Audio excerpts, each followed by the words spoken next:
Hello and আসসালামু আলাইকুম। কেমন আছো প্রিয় শিক্ষার্থীরা? আশা করি সবাই অনেক অনেক ভালো আছো। আল্লাহ তাআলার অশেষ রহমতে আমি বেশ ভালো আছি। তো তোমাদের জন্য তরঙ্গ শব্দ চ্যাপ্টারের দ্বিতীয় লেকচার নিয়ে আজকে আবার হাজির হয়ে গেলাম। আশা করি তোমরা সবাই প্রথম লেকচারটি করে ফেলেছো। প্রথম লেকচারটিতে আমরা পর্যায়বৃত্ত গতি, সরল ছন্দিত স্পন্দন গতি এবং স্পন্দন গতি এই তিনটা বিষয় নিয়ে বিস্তারিত জেনেছি। আজকের টপিকটা হচ্ছে মূলত এই অধ্যায়ের প্রধান গুরুত্বপূর্ণ টপিক অর্থাৎ তরঙ্গ। আজকে আমরা পুরো লেকচার ব্যাপী তরঙ্গের এ টু জি অর্থাৎ সকল বিষয় নিয়ে বিস্তারিত বুঝে বুঝে জানবো। তো চলো শুরু করা যাক। এবং সবাই খাতা এবং কলম নিয়ে, পাশাপাশি ক্যালকুলেটর যদি থাকে ক্যালকুলেটর নিয়ে বসে পড়েন ব্রাদার। Let's go. তো চলো, প্রথমে আমাদের যেটা জানা দরকার সেটা হচ্ছে হোয়াট ইজ ওয়েভ। ভাইয়া, তরঙ্গ কি জিনিস? তরঙ্গের সংজ্ঞা দেওয়ার আগে আমি তোমাদের একটু বলি, তরঙ্গ হচ্ছে এক ধরনের পর্যায়বৃত্ত আন্দোলন। কি আন্দোলন? পর্যায়বৃত্ত আন্দোলন। তরঙ্গ জিনিসটা তোমরা দেখেছো, তোমরা সবাই আশা করি পরিচিত। যেমন সিম্পল একটা এক্সাম্পল দিই, তুমি যদি তোমার একটা শান্ত পুকুর বা একটা সুইমিং পুলে তুমি যদি একটা পাথরের খণ্ড গিয়ে ফেলে দাও, কি হয় বলো তো? কি হয়? খুবই সহজ কথা, যে ওইখানে গিয়ে ওই পাথর খণ্ডটা কি করে ফেলে? একটা ঢেউয়ের সৃষ্টি করে। একটা ঢেউয়ের সৃষ্টি করে, পানিগুলো এরকম চারদিকে ঢেউয়ের মতো মতো করে করে চারদিকে ছড়িয়ে পড়ে।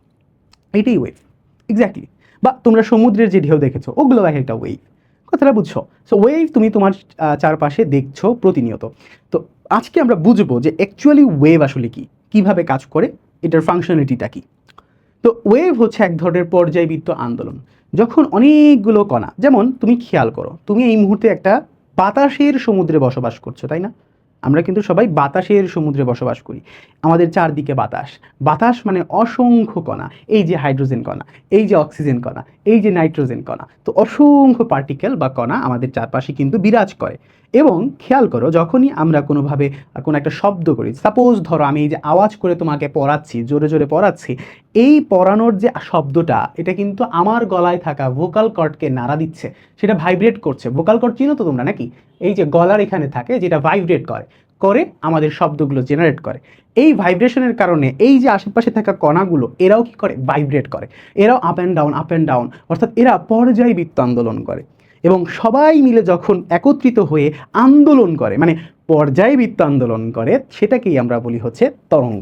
এবং এটা তোমাদের আমি একটু ছোটো ভিজুয়ালাইজেশনের মাধ্যমে দেখাই। তো এটা ধরো একটা ম্যানুয়াল রাখি, এগুলো হচ্ছে মনে করো পুঁতি, ঠিক আছে? সাপোজ ধরো এগুলোই হচ্ছে আমার মাধ্যমের কণা। এই কণাগুলোকে আমি সাপোজ ধরো এই যে দেখো, up and down, up and down, up and down করে, এই দেখছো তরঙ্গ তৈরি করে ফেললাম, তরঙ্গ তৈরি করে ফেললাম, তরঙ্গ তৈরি করে ফেললাম। কথাটা বুঝছো কীভাবে তৈরি করি? তো এটা আমরা সুন্দর অসিলেশনের মাধ্যমে দেখি, একদম রিল্যাক্স। এই যে দেখো, কণাগুলোকে, একটা কণাকে আমি কি করেছি, একটা কণাকে আপ অ্যান্ড ডাউন করতেছি, আপ অ্যান্ড ডাউন করতেছি, তাতে পুরো সিস্টেমটাই কি করতেছে? একটা ওয়েভ ক্রিয়েট করতেছে, একটা ওয়েভ ক্রিয়েট করতেছে। এটাকে আমরা তরঙ্গ বলি। তো তরঙ্গ একটা সঞ্চারণশীল বিষয়। তরঙ্গ একটা কি ভাইয়া? তরঙ্গ হচ্ছে একটা চলমান বিষয়। এই চলমান ধারাটা কে তৈরি করে? এই মাধ্যমের কণাগুলো তৈরি করে। কিভাবে তৈরি করে? নিজেরা up and down, up and down, up and down করে। একটা জিনিস খেয়াল করো তোমরা, খেয়াল করো, খেয়াল করো। ধরো তোমাকে আমি বললাম যে এই কণাটা, ম্যানুয়াল করি, সরি, হ্যাঁ এই কণাটা খেয়াল করো। এই যে দেখো, এইটা নীলটা, এই যে দাগটা, কালো দাগটা দিছি, খেয়াল করো। এই কালো দাগ বরাবর যে নীল কণাটা আছে, এই নীল কণাটা কিন্তু কালো দাগ বরাবরই up and down, up and down, up and down করতেছে। ও কিন্তু এমন না যে এই যে ওয়েভটা চলে যাচ্ছে, ও ওর সাথে সাথে কিন্তু চলে যাচ্ছে না। মাধ্যমের কণা কখনো স্থানান্তরিত হয় না, সে কোনো একটা নির্দিষ্ট এরিয়ার ভেতরে আপ অ্যান্ড ডাউন অথবা নিজে নিজে দুলতে থাকে, পর্যায়বৃত্ত গতি সম্পন্ন হয়। দেখো ও আপ অ্যান্ড ডাউন করছে, আপ অ্যান্ড ডাউন করছে, এরকম প্রতিটি কণা। তুমি যে কোনো একটা বরাবর একটা লাইন টানো, এই লাইন বরাবর দেখো একটা কণা up and down, up and down করছে। তুমি এখানে একটা লাইন টানো, দেখবা যে এখানেও একটা কণা up and down, up and down করছে। তাহলে ভাই ওয়েভটা কি? ওয়েভ চলমান, ওয়েভ একটা চলমান বিষয়। এবং এই চলমান বিষয়টা, এই ইলিউশনটা কে ক্রিয়েট করতেছে? আমাদের এই কণাগুলো ক্রিয়েট করতেছে। এই কণাগুলো নিজেরা এমনভাবে আন্দোলিত হচ্ছে যে একজন আগে আন্দোলিত হচ্ছে, একজন আগে যাচ্ছে, তার পিছনে আরেকজন যাচ্ছে, তার পিছনে আরেকজন যাচ্ছে, এইভাবে করে সবাই মিলে একটা সিস্টেম ক্রিয়েট করতেছে, যেন মনে হচ্ছে একটা ওয়েভ তোমার এখান থেকে এমনি এমনি করে সামনের দিকে এগিয়ে যাচ্ছে। বুঝছো বিষয়টা? ব্যাপারটা কি ধরতে পারছো? তাহলে আমরা কয়েকটা জিনিস জানলাম, যে অনেকগুলো কণা যখন একত্রিত হয়ে কোনো একটা আন্দোলন করে, কী আন্দোলন করে? পর্যায়বৃত্ত আন্দোলন করে, আপ অ্যান্ড ডাউন হোক বা যেরকম ধরনের হোক না কেন, তখন ওইটাকে আমরা বলি ওয়েভ। এবং খেয়াল করো, ওয়েভের মাধ্যমে কারণে কিন্তু কণাগুলো চলে যাচ্ছে না, এমন না যে কণাগুলো এই পাশ থেকে ওই পাশে চলে যাচ্ছে, বরং কণাগুলো নিজেদের জায়গায় থেকে আপ অ্যান্ড ডাউন করছে, বা তরঙ্গ সামনের দিকে এগিয়ে যাচ্ছে। বুঝতে পেরেছো? তো এটাই কিন্তু তোমার এখানে লেখা আছে। খেয়াল করো, যে পর্যায়বৃত্ত আন্দোলন কোনো জড় মাধ্যমের এক স্থান হতে অন্য স্থানে শক্তি সঞ্চারিত করে, কিন্তু মাধ্যমের কণাগুলো, দেখো, মাধ্যমের কণাগুলোকে স্থায়ীভাবে স্থানান্তরিত করে না। অর্থাৎ মাধ্যমের কণাগুলো কিন্তু স্থানান্তরিত হবে না, ওরা নিজেদের জায়গা থেকে আপ অ্যান্ড ডাউন করতে থাকবে, কিন্তু তরঙ্গটা সামনের দিকে অগ্রসর হতে থাকবে। জিনিসটা ক্লিয়ার? নাইস। এবং একটা বিষয় তোমাদের বলি, তরঙ্গের মাধ্যমে কিন্তু শক্তি সঞ্চারিত হয়। কি হয়? শক্তি। এটা তোমাকে আমি কিভাবে বুঝাই? এই যে শব্দ করছি আমি, শব্দ এক ধরনের শক্তি, তাই না? এই যে শব্দ শক্তিটা, এটা কিভাবে তোমরা পাচ্ছ? যেমন আমি আওয়াজ করছি, তোমাদের কানে পৌঁছে যাচ্ছে, কিভাবে? কারণটা কি, বা এর পেছনে রহস্যটা কি? এর মানে আমার শব্দ এক ধরনের তরঙ্গ, যেটা আমার ভোকাল কর্ডে ভাইব্রেট হওয়ার কারণে আমার আশেপাশের কণাগুলো কি হচ্ছে? ভাইব্রেট হওয়া শুরু করছে, ভাইব্রেট হওয়া শুরু করছে, ভাইব্রেট হওয়া শুরু করছে। ভাইব্রেট হয়ে হয়ে মানে কি, আপ অ্যান্ড ডাউন করে করে করে করে তোমার কান পর্যন্ত যাচ্ছে। আমার শব্দ শক্তি তোমার কান পর্যন্ত যাচ্ছে, এর মানে আমার তরঙ্গের মাধ্যমে আমার শব্দ শক্তি তোমার কান পর্যন্ত যাচ্ছে আমার মুখ থেকে। এর মানে এটা হচ্ছে একটা শক্তি স্থানান্তরণের মেথড। অর্থাৎ তরঙ্গের মাধ্যমে আমাদের কি হয়? শক্তি স্থানান্তরিত হয়। বা তুমি যে পুকুরের মধ্যে ঢিল ছুঁড়ে মারো, ঢিল ছুঁড়ে মারলে কি হয়? হ্যাঁ, ঢেউটা চারদিকে ছড়িয়ে পড়ে, তাই না? কি করে? আসলে তোমার ওই পাথরে থাকা যে শক্তিটা, বিভব শক্তিটা, ওইটা যখনই পুকুরের উপরে পড়েছে, পুকুর থেকে পুকুরের পানিগুলো ওই শক্তিগুলোকে আস্তে আস্তে আস্তে আস্তে করে চারদিকে ছড়িয়ে দিয়েছে। জিনিসটা ধরতে পেরেছ কিনা? তরঙ্গের সংজ্ঞাটা খুবই গুরুত্বপূর্ণ। মাথায় রাখতে হবে যে পর্যায়বৃত্ত আন্দোলন কোনো একটা জড় মাধ্যমে কি হয়? জড় মাধ্যমে এক স্থান থেকে অন্য স্থানে শক্তি স্থানান্তরিত করে, কিন্তু মাধ্যমের কণাগুলোর স্থায়ী স্থানান্তর করে না। কণাগুলো আপ অ্যান্ড ডাউন করতে থাকে, কিন্তু কণাগুলো এক পাশ থেকে আরেক পাশে যায় না। নাইস। ওকে, সো এখন আমরা চলো পরের স্লাইডে যাই। ইয়েস, আমরা এখন তরঙ্গের ক্লাসিফিকেশন জানবো। চলো জেনে ফেলি। তরঙ্গ, তরঙ্গ, তরঙ্গের ক্লাসিফিকেশন। চলো, তো প্রথমেই বলে রাখি, তরঙ্গ হচ্ছে দুই প্রকার।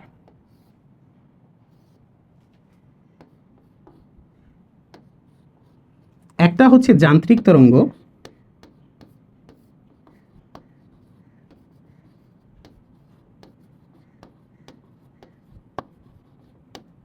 এবং আরেকটা হচ্ছে তড়িৎ চুম্বকীয় তরঙ্গ।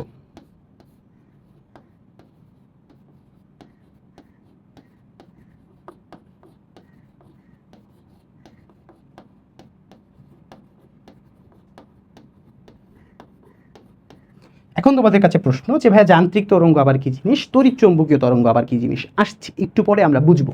তার আগে আরেকটু বলে রাখি, এই যে যান্ত্রিক তরঙ্গের কথাটা বললাম, এই যান্ত্রিক তরঙ্গ আবার দুই প্রকার। এই যান্ত্রিক তরঙ্গ আবার দুই প্রকার। চলো এটাকে বক্স করে দিই। ওকে, নাইস। এই যান্ত্রিক তরঙ্গ আবার দুই প্রকার। কিভাবে? এক নাম্বার, অনুপ্রস্থ তরঙ্গ,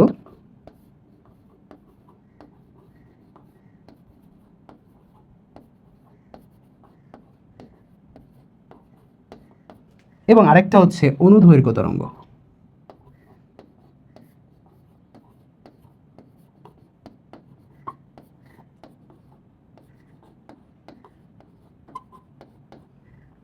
ক্লিয়ার? সো এই হচ্ছে তরঙ্গের বেসিক ক্লাসিফিকেশন, এবং আমরা এই চার্টটা কিন্তু মনে রাখবো। ঠিক আছে, সেই চার্টটা কিন্তু মনে রাখবো। এবার আমরা বিস্তারিত জানবো, এই প্রত্যেকটা টপিকের বিস্তারিত নলেজ আমরা কিন্তু গেইন করবো। এখানে যে টপিকগুলো বলা হয়েছে, তরঙ্গ, একটা হচ্ছে যান্ত্রিক তরঙ্গ, আর একটা হচ্ছে তড়িৎ চুম্বকীয় তরঙ্গ। যান্ত্রিক তরঙ্গ আবার দুই প্রকার, অনুপ্রস্থ তরঙ্গ এবং অনুদৈর্ঘ্য তরঙ্গ। এই প্রত্যেকটা টপিক এখন আমরা বিস্তারিত জানবো। তো চার্টটা সুন্দরভাবে মনে রাখিও। তো প্রথম ক্লাসিফিকেশনটা হচ্ছে যান্ত্রিক তরঙ্গ কী জিনিস আর তড়িৎ চুম্বকীয় তরঙ্গ কী জিনিস। এর আগে আসো আমরা তড়িৎ চুম্বকীয় তরঙ্গটা একটু আগে জানি, এটা কি। কারণ যান্ত্রিক তরঙ্গ নিয়ে আমাদের পুরো লেকচার, মানে আমাদের এই পুরো পড়াশোনা যান্ত্রিক তরঙ্গকে নিয়ে, তড়িৎ চুম্বকীয় তরঙ্গ নিয়ে আমরা তেমন কোনো পড়াশোনা করব না এই মুহূর্তে। তড়িৎ চুম্বকীয় তরঙ্গ নিয়ে আমরা পড়াশোনা করব এর পরের লেকচারে, মানে পরের চ্যাপ্টারে, অর্থাৎ চ্যাপ্টার 8-এ। ঠিক আছে? আচ্ছা, তো তড়িৎ চুম্বকীয় তরঙ্গটার সংজ্ঞাটা মনে রাখিও।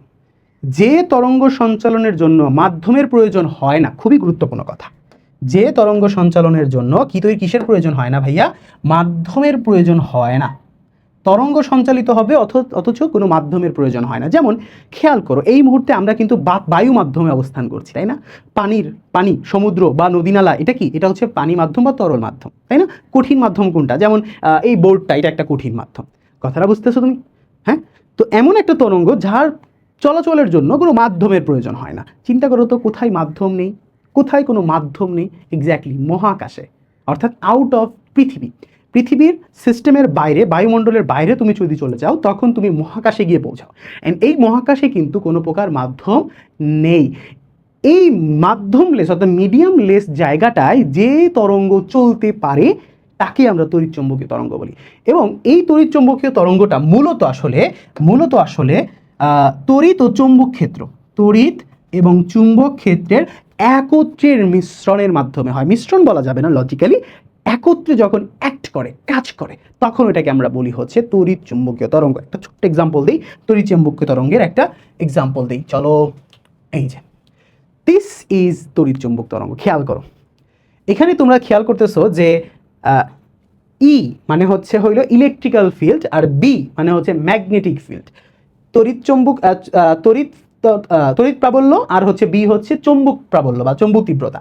এই দুইটা যখন 90 ডিগ্রিতে, দেখো ওয়েভ দুইটা দেখছো, এখানে দুইটা ওয়েভ, কিন্তু একটা না, দুইটা ওয়েভ 90 ডিগ্রিতে আপ অ্যান্ড ডাউন করতেছে এরকম ভাবে। বুঝছো বিষয়টা? হ্যাঁ, বুঝছো বিষয়টা? 90 ডিগ্রিতে আপ অ্যান্ড ডাউন, 90 ডিগ্রিতে আপ অ্যান্ড ডাউন, এটাকে আমরা বলি হচ্ছে তড়িৎ চুম্বকীয় তরঙ্গ। কথাটা বুঝছো? এখানে দুইটা তরঙ্গ একসাথে কাজ করতেছে। বুঝছি? নাইস। এবং বলতে পারো তাহলে ভাইয়া তড়িৎ চুম্বকীয় তরঙ্গ তাহলে কি আসলে? খুব সহজ ভাষায় বলি, সূর্য থেকে যে জিনিসটা আমাদের পৃথিবীতে আসে, অর্থাৎ লাইট বা আলো। এক্স্যাক্টলি, আলো হচ্ছে এক ধরনের তড়িৎ চুম্বকীয় তরঙ্গ। কথাটা বুঝছো? সো আমরা এই এক্সাম্পলটা খুব ভালোভাবে মাথায় রাখবো। আলো হচ্ছে আমাদের তড়িৎ চুম্বকীয় তরঙ্গ। আলো হচ্ছে আমাদের তড়িৎ চুম্বকীয় তরঙ্গ। এক্সাম্পলটা খুব ভালোভাবে মাথায় রাখবো। তাহলে তড়িৎ চুম্বকীয় তরঙ্গ নিয়ে যদি কেউ প্রশ্ন করে, তুমি উত্তর দিবা যে এমন একটা তরঙ্গ যার চলাচলের জন্য মাধ্যমের প্রয়োজন হয় না, সেই তরঙ্গই হচ্ছে তড়িৎ চুম্বকীয় তরঙ্গ। উদাহরণ যদি দিতে হয়, তাহলে আলো হচ্ছে এক ধরনের তড়িৎ চুম্বকীয় তরঙ্গ। ক্লিয়ার? তাহলে এই মুহূর্তে তুমি যে লাইট দেখতেছো, ভাই এটা তো আমাদের বায়ু মাধ্যমে কাজ করতেছে, তাই না? আরে ভাই, মাধ্যমের লাগে না মানে কি? এটা মাধ্যমের ভিতরেও কাজ করতে পারে, মাধ্যম ছাড়াও কাজ করতে পারে। কথাটা বুঝছো?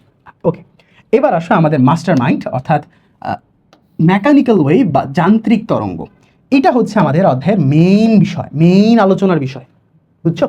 যান্ত্রিক তরঙ্গ হচ্ছে এমন একটা তরঙ্গ যে তরঙ্গের চলাচলের জন্য মাধ্যমের প্রয়োজন হয়। বুঝছো বিষয়টা? পার্থক্যটা ধরতে পারছো? যে জিনিসটা চলাচলের জন্য মাধ্যমের প্রয়োজন হয়, যে তরঙ্গ সঞ্চালনের জন্য কোনো মাধ্যমের, আচ্ছা এখানে লেখা উঠে নাই, মাধ্যমের প্রয়োজন হয়,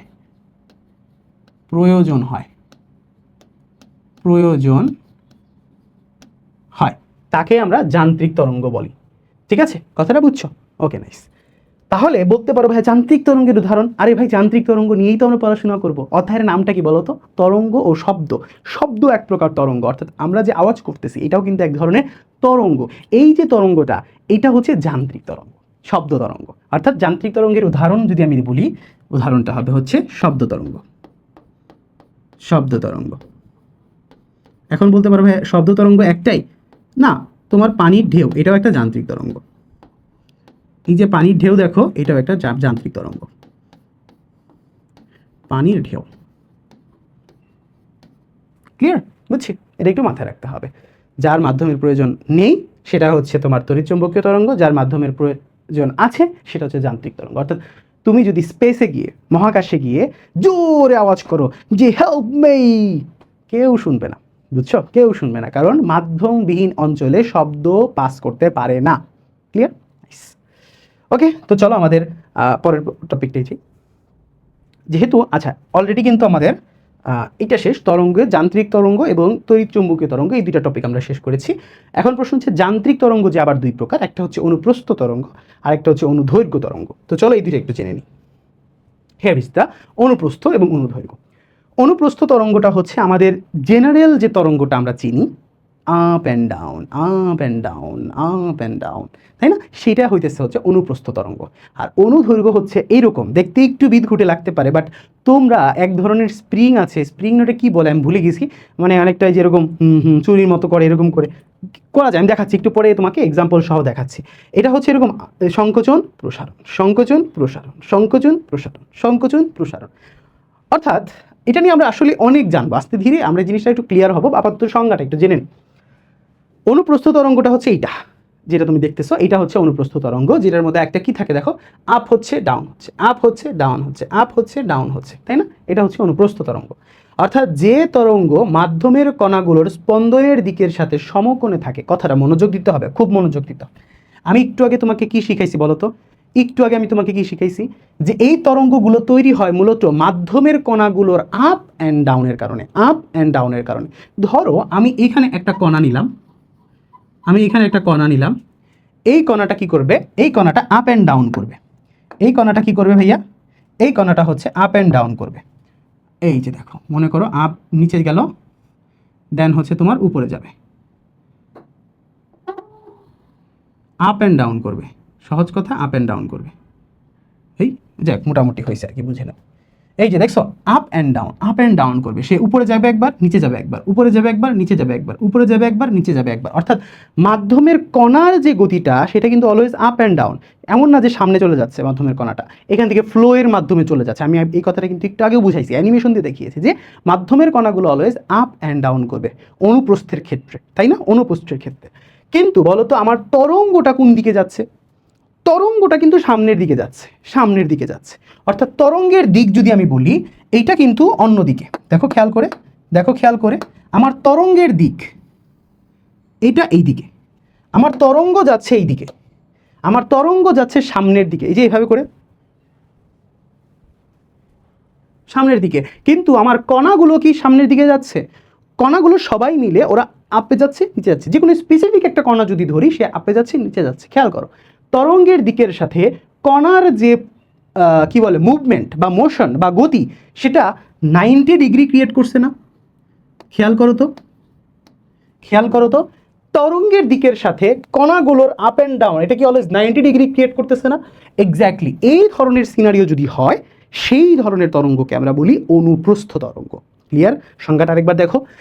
যে তরঙ্গ মাধ্যমের কণাগুলোর স্পন্দনের দিকের সাথে, অর্থাৎ মাধ্যমের কণাগুলো যেই দিকে স্পন্দিত হয় তার সাথে তরঙ্গের দিকটা মানে এই দিকে, ওইটা অলওয়েজ কিসে থাকে?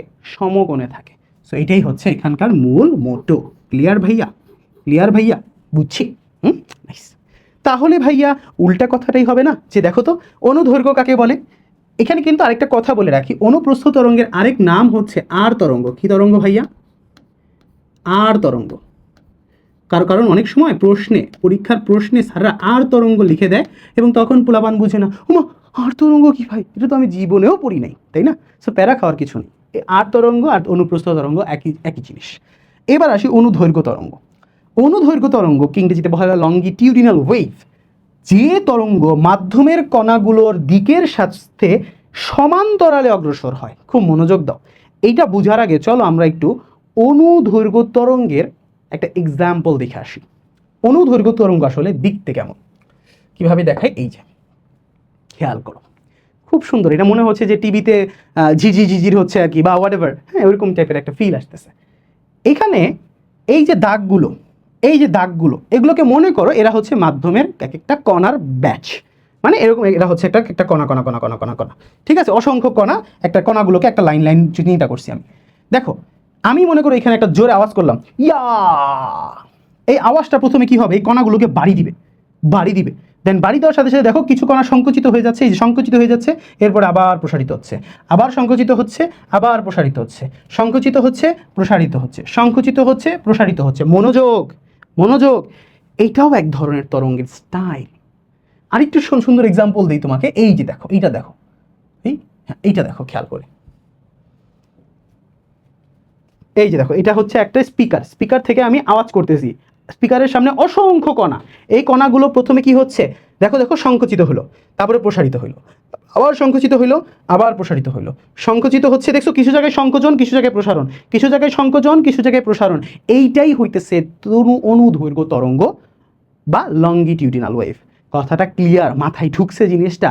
হ্যাঁ, এটাও এক ধরনের ওয়েভ, যেখানে একটা কি থাকে, এরকম সংকোচন হয়, কণাগুলো একত্রিত সংকুচিত হয়, আবার প্রসারিত হয়, সংকুচিত হয়, আবার প্রসারিত হয়। এটাই হইতেছে অনুদৈর্ঘ্য তরঙ্গ। এবার চলো আমরা ছবির মাধ্যমে একটু বুঝি। অনুদৈর্ঘ্য তরঙ্গতে কি করে, একটা দেখো সংকোচন, একটা সংকোচন হয় এবং একটা প্রসারণ হয়, সংকোচন হয়, প্রসারণ হয়। খেয়াল করছো এরকম সব জায়গায় দেখো সংকোচন প্রসারণ, সংকোচন প্রসারণ। মাধ্যমের কণাগুলো অলওয়েজ কি করে, নিজেদের জায়গায় সংকুচিত হয়, প্রসারিত হয়, সংকুচিত হয়, প্রসারিত হয়, অনেকটা এরকম দেখো। কথাটা বুঝছো, কথাটা বুঝছো? এটাও এক ধরনের তরঙ্গ, এবং এটাকে আমি অনেকে বলি যে এটা নিয়ে প্যারা খাওয়ার দরকার নাই, এটাকে অনেকটা এটার মতো চিন্তা করবা। কিভাবে চিন্তা করবা, এই সংকোচনকে মনে করবা যে একটা আপ, এই প্রসারণকে মনে করবা একটা ডাউন। বুঝো কথাটা, একটা আপ একটা ডাউন, আবার একটা আপ একটা down, up down up down. কথাটা বুঝছো? এটা যদিও নেসেসারি না, বাট আমি জাস্ট জিনিসটা বুঝাইলাম যে তুমি চাইলে তো অনুদৈর্ঘ্য তরঙ্গকে এভাবে চিন্তা করতে পারো, ভিজুয়ালাইজ করতে পারো। এখন সংজ্ঞার সাথে আমরা জিনিসটা একটু রিলেট করি। সংজ্ঞাটাই বলা হয়েছে যে মাধ্যমের কণাগুলোর স্পন্দনের দিকের সাথে তরঙ্গর দিক সমান্তরাল হয়, নট 90 ডিগ্রি। কীভাবে কীভাবে একটু মনোযোগ দেন, একটু মনোযোগ দেন, সরি একটু মনোযোগ দিয়ে আসো। এইটা একটু দেখি, খেয়াল করো, একটু মনোযোগ দিই, ঠিক আছে, একটু মনোযোগ দিই। আমরা এই লাল দাগটা দেখতে পাচ্ছি কি, এখানে একটা লাল দাগ আছে, তোমরা কি খেয়াল করতেছো? এখানে একটা লাল দাগ আছে, যে আমি কলমটা এখানে ধরলাম, এই যে দেখো এই লাল দাগটা, দেখো দেখো, ও আপ যাচ্ছে ডাউন যাচ্ছে, আপ যাচ্ছে ডাউন যাচ্ছে। ও কিন্তু আপ ডাউনও যাচ্ছে না, বরং সরি ব্যাক অ্যান্ড ফ্রোথ করতেছে, সামনে যাচ্ছে পিছনে যাচ্ছে, সামনে যাচ্ছে পিছনে যাচ্ছে, সামনে যাচ্ছে পিছনে যাচ্ছে, সামনে যাচ্ছে পিছনে যাচ্ছে। এর মানে বলো তো কি হচ্ছে, এই কণাটা যদি আমরা এখানে একটা কণা ধরি, এই কণাটা আপ যা সামনে যাচ্ছে পিছনে যাচ্ছে, সামনে যাচ্ছে পিছনে যাচ্ছে, সামনে যাচ্ছে পিছনে যাচ্ছে, একবার সংকুচিত হচ্ছে আবার প্রসারিত হচ্ছে, সংকুচিত হচ্ছে প্রসারিত হচ্ছে, সংকুচিত হচ্ছে প্রসারিত হচ্ছে। মানেটা কি? মানেটা হচ্ছে এটাই যে এইখানে কণাগুলো এইরকম সামনাসামনি আপ অ্যান্ড ডাউন করে। এটাকে আমরা আপ অ্যান্ড ডাউন বলবো না, এটাকে আমরা বলি ব্যাক অ্যান্ড ফ্রোথ। হ্যাঁ, সামনে যাওয়া পিছনে আসা, সামনে যাওয়া পিছনে আসা।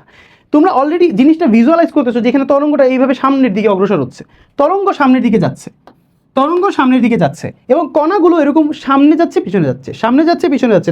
কণাগুলো কিন্তু এমন না যে এখানে যাত্রা শুরু করে করে করে করে করে করে করে চলে যাচ্ছে, ও কিন্তু চলে যাচ্ছে না, ও একটা জায়গায় দাঁড়িয়ে সবাই মিলে একত্রিত হয়ে কিছু কিছু কণা এখানে আপ অ্যান্ড ডাউন করতেছে, এখানে একটা কণা আপ অ্যান্ড ডাউন করতেছে, এখানে একটা আপ অ্যান্ড ডাউন করতেছে, ব্যাক অ্যান্ড ফ্রোথ করতেছে। কথাটা বুঝছো?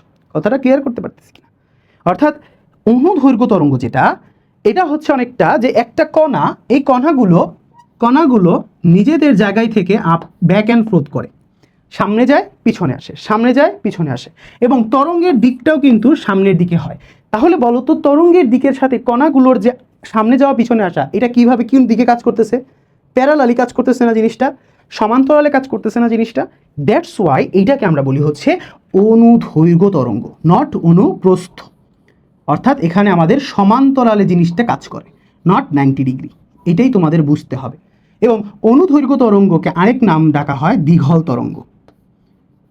দীঘল তরঙ্গ, বা আরেকটা নাম আছে, এক্স্যাক্টলি আমার মাথায় এই মুহূর্তে আসতেছে না, কি যেন নামটা ছিল, যাক এই মুহূর্তে আমাদের মাথায় আসতেছে না, আমি চেষ্টা করবো কমেন্টে জানিয়ে দেওয়ার, ঠিক আছে? অনুদৈর্ঘ্য তরঙ্গ এবং অনুপ্রস্থ তরঙ্গ বুঝে আসছে কিনা?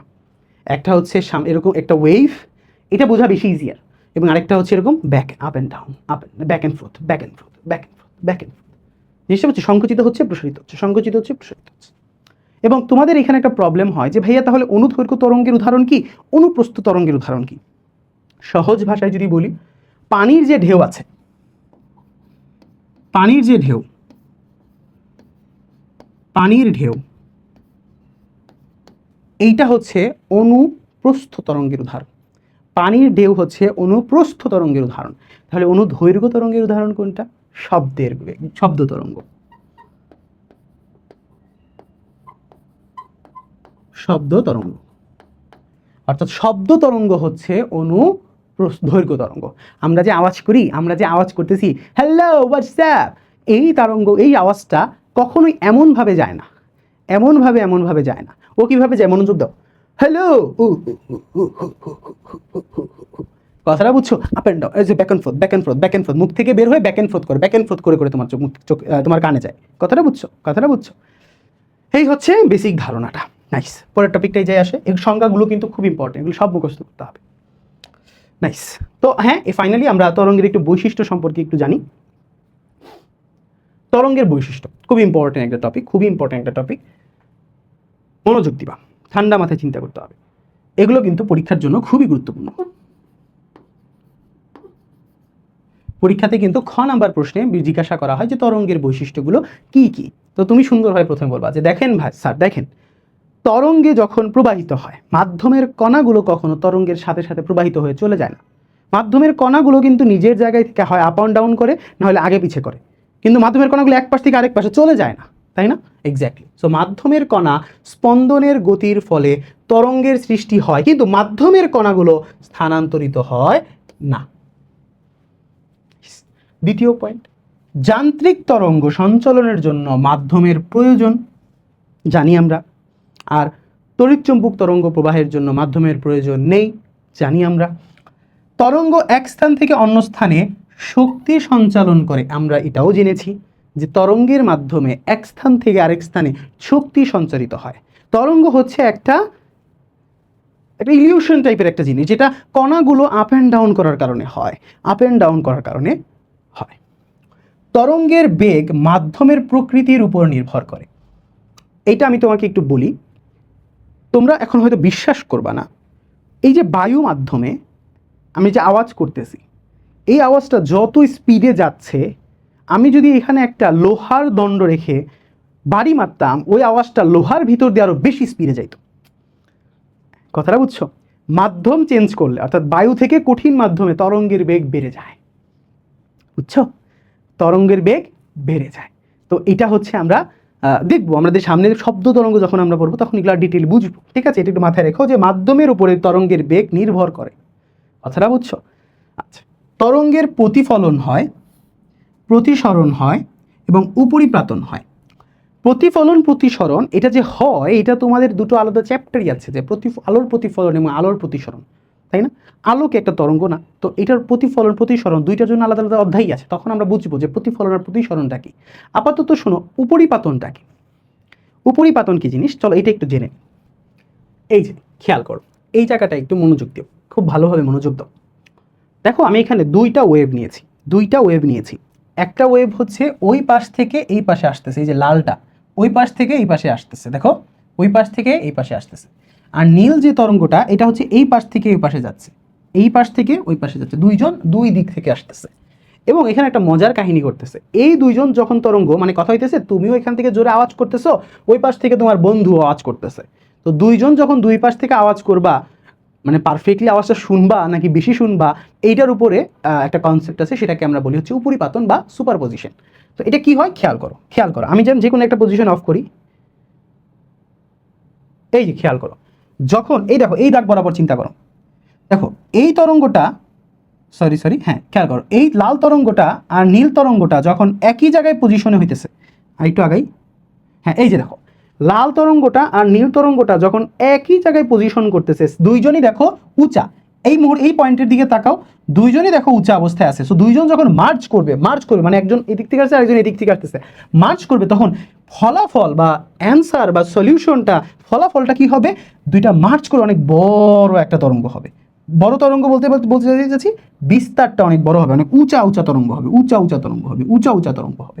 আবার খেয়াল করো, যদি এমন হয় একজনের ডাউন আরেকজনের টপ মিলে যায়,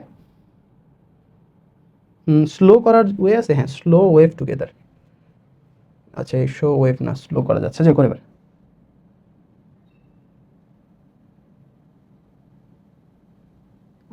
আচ্ছা খেয়াল করো, তোমাদের হয়তো আমি বুঝাইতে পারতেছি না জায়গাটা, এই যে দেখো খেয়াল করো, এই জায়গাটায় খেয়াল করো, একজনের ডাউন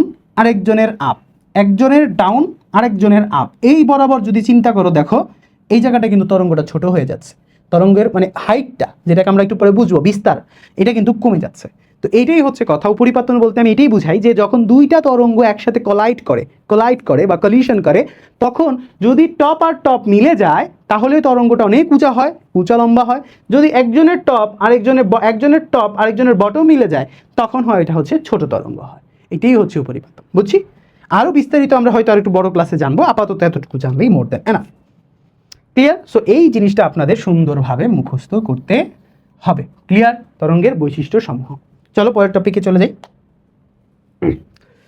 হ্যাঁ, এবার আমাদের হচ্ছে আলোচনা শুরু হবে, মজা হবে। এবার আমরা তরঙ্গের ইতিকথা সম্পর্কে জানব, অর্থাৎ তরঙ্গের পূর্ণকম্পন কী জিনিস, তরঙ্গ দৈর্ঘ্য কী জিনিস, পর্যায়কাল কী জিনিস, কম্পাঙ্ক কী জিনিস, বিস্তার কী জিনিস, দশা কী জিনিস, তরঙ্গের বেগ কী জিনিস, এই বিষয়গুলো সম্পর্কে আমরা এখন বিস্তারিত ঠান্ডা মাথায় আমরা শিখব।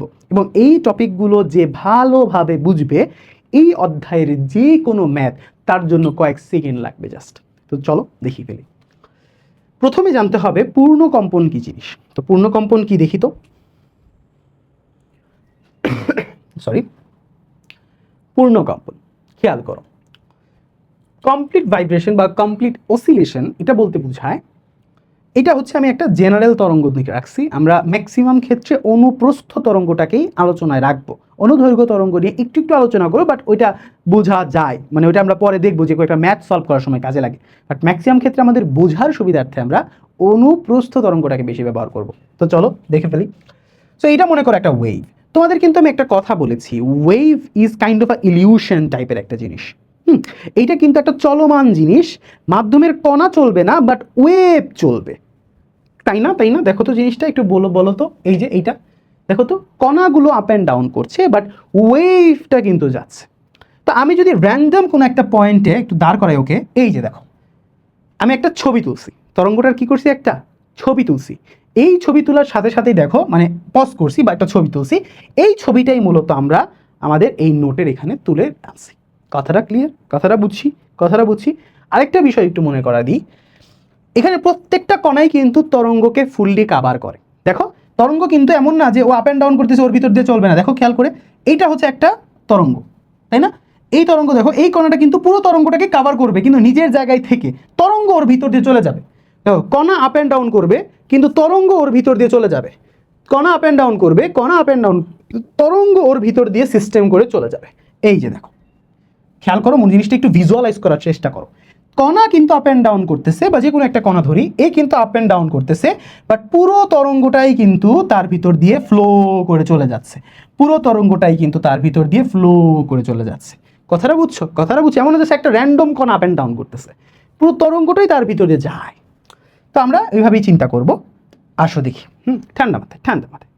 পূর্ণকম্পন বলতে বোঝায় কোনো কম্পনশীল কণা বা তরঙ্গ সঞ্চালনশীল কোনো কণা তার নিজস্ব গতিপথের একটা নির্দিষ্ট বিন্দু থেকে যাত্রা শুরু করে একই দিক থেকে আবার সেই বিন্দুতে ফিরে আসে, অর্থাৎ একটা পূর্ণ আবর্তন হয়।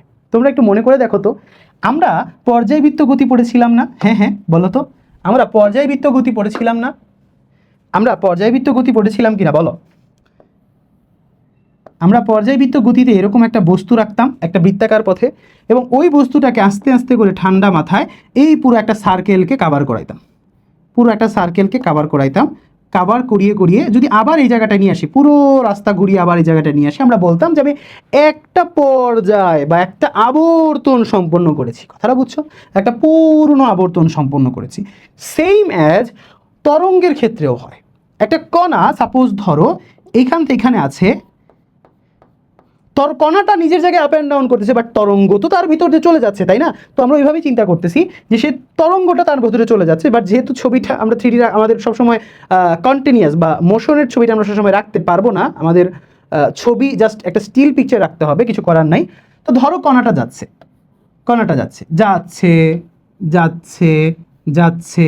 এখানে আসলো, দেন আবার এখানে আসলো। কথাটা বুঝো। এই যে ছবি দুইটা আঁকলাম, এই দুইটাকে আমি তোমার একটা জাদুকরি জিনিস শিখাইতেছি, খুব মনোযোগ দিবা, তোমার হাজার কনফিউশন তোমার দূর হয়ে যাবে। মনোযোগ দাও। এই কণাটা এখানে আছে, ধরো এইখানে ওই কণাটা আছে, এই যে দুইটা কণা এখানে আছে, খেয়াল করো, এই যে যাচ্ছে, দেখো আমার দুই হাত দুই দিকে যাচ্ছে। এই যে দেখো, যখন কণাটা এখানে তখন এই কণাটা এখানে, যখন এই কণাটা এখানে, তখন এই কণাটা এখানে আবার যাচ্ছে, আবার যাচ্ছে, দেখো দেখো দেখো যাচ্ছে, এই যে এইখানে আসছে। যখন এই কণাটা এখানে, তখন ওই কণাটা এখানে, দেন কণাটা নিচে যাচ্ছে, এই কণাটাও নিচে যাচ্ছে, খেয়াল করছো? এই কণাটাও এখন এখানে, এই কণাটাও এখন এখানে, দেন এই কণাটা এখানে চলে যাচ্ছে, এই কণাটা এখানে যাচ্ছে, এখন এখানে এই কণাটা এখানে, এই কণাটা ফুল একটা আবর্তন দিয়ে ফেলছে, এই কণাটাও ফুল একটা আবর্তন দিয়ে ফেলছে। জিনিসটা কি বোঝা যাচ্ছে? কথাটা বুঝছো? আমি একটা কণার গতিকে একটা বৃত্তাকার গতির সাথে তুলনা করছি, যেহেতু এটা একটা পর্যায়বৃত্ত গতি, তো আমরা তুলনা করতে কিন্তু পারি। এই কণাটার যে দিকের সাথে আমি এইভাবে জিনিসটাকে রিপ্রেজেন্ট করতেছি, তো আমি এটাকে পয়েন্ট দ্বারা আইডেন্টিফাই করে দিই। আসো এটা করি, তাইলে তোমাদের জিনিসটা একটু বুঝতে সুবিধা হবে। কী দিয়ে করি? গোলাপি দিয়েই করি। এইটা মনে করো এ পয়েন্ট, এটা মনে করো আমার বি পয়েন্ট, এটা মনে করো আমার সি পয়েন্ট, এটা মনে করো আমার ডি পয়েন্ট, এটা মনে করো আমার ই পয়েন্ট। সেমভাবে দেখো দেখো, প্রথমে কণাটা ছিল এখানে, এটাকে ধরলাম এ পয়েন্ট, দেন কণাটা যাচ্ছে, এই পয়েন্টটা হচ্ছে আমার বি পয়েন্ট, সেম অ্যাজ ওইরকম। দেখো এই যে কণাটা এখানে যাচ্ছে, এটাও এখানে যাচ্ছে, বি পয়েন্টে যাচ্ছে, দেন বি থেকে সিতে যাচ্ছে, তাহলে আমার এই কণাটাও এখান থেকে সিতে যাচ্ছে, দেন সি থেকে ডিতে যাবে। দেখো খেয়াল করে, এই কণাটাও কিন্তু সি থেকে ডিতে আসলো, দেন ডি থেকে ইতে আসবে, আবার কণাটা এই যে দেখো ইতে, এখানে আমরা কমা দিয়ে ই লিখে দিলাম। কথাটা বুঝতে পারতেছি? কথাটা বুঝতে পারতেছি যে আমরা একটা তরঙ্গ সঞ্চালনশীল কণাকে একটা বৃত্তাকার গতি বা একটা পর্যায়বৃত্ত গতির সাথে তুলনা করছি, এবং খেয়াল করে দেখলাম একটা আপ একটা ডাউন দেওয়ার পরেই এই কণাটা একটা ফুল আবর্তন করে ফেলতেছে। এই কণার একটা আপ একটা ডাউন দেওয়ার কারণে এই কণাটা ফুল আবর্তন করে ফেলতেছে। ইট মিনস এইখান থেকে এই পর্যন্ত এতটুকুকে আমরা একটা পূর্ণ কম্পন বলতে পারি, বা একটা পূর্ণ স্পন্দন বলতে পারি, বা একটা পূর্ণ আবর্তন বলতে পারি। পূর্ণ আবর্তনের কনসেপ্টটা বুঝছো কিনা বলো? পূর্ণ আবর্তনের কনসেপ্টটা বুঝছো কিনা, বা পূর্ণ কম্পনের কনসেপ্টটা বুঝছো কিনা? একটা ফুল সার্কুলার পথ যেতে একটা তরঙ্গের কি করতে হইতেছে? একটা আপ দেওয়া যাওয়া লাগতেছে, একটা আপ একটা ডাউন, একটা আপ একটা ডাউন, তাহলে এটাকে আমরা বলতেছি পূর্ণ কম্পন। তোমাদের যদি আমি জিজ্ঞাসা করি যে আচ্ছা ভাইয়া, সবুজ কালি নিয়ে, সবুজ কালি দিয়ে একটু বুঝাই। ধরো আমি এই পয়েন্টটা থেকে যাত্রা শুরু করলাম, এখন আমার কণাটা এখানে না, আমার কণাটা এইখানে। দেখো তো, এইখান থেকে যদি যাত্রা শুরু করি, তাহলে আমার এখানে কোথায় থেকে যাত্রা শুরু করতে হবে? এইখান থেকে। তোমাদের কাছে আমি যদি জিজ্ঞাসা করি, এইখান থেকে তুমি যদি পূর্ণ কম্পন হিসাব করো, তোমার পূর্ণ কম্পনটা কোথায় গিয়ে শেষ হবে বলো তো? এক্স্যাক্টলি দেখো, এই যে সুইং সুইং সুইং সুইং, খেয়াল করছো এই পয়েন্টটা? ইয়েস, কথাটা বুঝছো? তখন পূর্ণ কম্পন কিন্তু এতটুকু, এতটুকু যে কথা, এতটুকু সেই কথা। তোমাকে জাস্ট ভিজুয়ালাইজ করতে হবে তরঙ্গের কণার দিকের সাথে একটা বৃত্তাকার দিকের, তাহলেই তুমি বুঝতে পারবা যে কখন তোমার একটা পূর্ণ কম্পন হচ্ছে, কখন তোমার একটা পূর্ণ কম্পন হচ্ছে। কারণ কণাগুলো তো আসলে এইভাবে যায় না, কণাগুলো তো নিজেরা নিজেদের জায়গায় আপ অ্যান্ড ডাউন করে, বরং তরঙ্গটা তাদের ভিতর দিয়ে চলে যায়। তো কণাটা কি করে প্রথমে বলো তো? উপরে যায় আবার নিচে আসে। এই যে দেখো, কণাটা উপরে যাচ্ছে, এখানে আসতেছে, নিচে যাচ্ছে, এখানে আসতেছে, উপরে যাচ্ছে, মাঝে আসতেছে, নিচে আসতেছে, এখানে আসতেছে। এই সময়ের ভিতরে কিন্তু একটা তরঙ্গ তার ভিতর দিয়ে প্রবাহিত হয়ে যাচ্ছে। জিনিসটা ভিজুয়ালাইজ করতে পারতেছো কিছুটা? একদম সামনাসামনি থাকতে পারলে হয়তো আমার আরও বেটার হতো, আমি তোমাকে একদম দেখাই দিতে পারতাম, ফিল করাইতে পারতাম। আসলে অনলাইনে একটা সব অসুবিধা আর কি, কিছু করার নেই আসলে। আশা করি তোমরা জিনিসটা ধরতে পারছো, আমি তোমাকে সহজভাবে বোঝানোর চেষ্টা করছি যে একটা তরঙ্গকে তুমি একটা বৃত্তাকার গতির সাথে তুলনা করো, তাহলে তোমার জিনিসটা ইজিয়ার টু আন্ডারস্ট্যান্ড হবে। সরি, তো চলো পরের টপিকে যাই। আমরা একটা পূর্ণ কম্পন বা একটা পূর্ণ ভাইব্রেশন বা পূর্ণ অসিলেশন কিন্তু আমরা বুঝে ফেললাম, যে একটা আপ একটা ডাউন। এবং যখন এই পয়েন্টে আসছে, তখন দেখো দিকটা কিন্তু নিচে থেকে, আমি যদি এই পয়েন্টে তাকাইতাম, দিকটা কিন্তু নিচে থেকে আবার যাচ্ছে, নিচে থেকে আবার যাচ্ছে, নিচে থেকে। দেখো আরেকটা পূর্ণ কম্পন কিন্তু এটা কিন্তু আরেকটা পূর্ণ কম্পন, এটা কিন্তু আরেকটা পূর্ণ কম্পন। একটা আপ যাচ্ছে, একটা ডাউন যায়, আবার নিচে থেকে উপরের দিকে, নিচে থেকে উপরের দিকে, নিচে থেকে উপরের দিকে। কথাটা ক্লিয়ার? কথাটা বুঝছি নাইস। ওকে, সো পূর্ণ কম্পন বোঝাটা খুবই গুরুত্বপূর্ণ ছিল, কারণ পূর্ণ কম্পন নিয়ে আমাদের অনেক কিছু আছে ভিতরে। চলো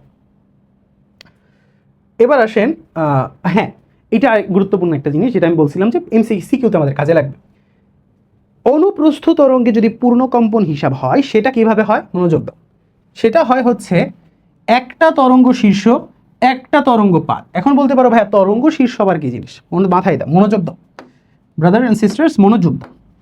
একটা তরঙ্গের সর্বোচ্চ যে চূড়াটা হয়, একটা অনুপ্রস্থ তরঙ্গের যে সর্বোচ্চ চূড়া হয় ওইটাকে আমরা বলি হচ্ছে তরঙ্গ শীর্ষ। সর্বোচ্চ চূড়া যেটা ওইটাকে আমরা বলি হচ্ছে তরঙ্গ শীর্ষ। তরঙ্গ শীর্ষ। এবং একদম তরঙ্গের যে লাস্ট পয়েন্টটা, নিচের যে পয়েন্টটা, ওইটাকে আমরা বলি হচ্ছে তরঙ্গ পাদ।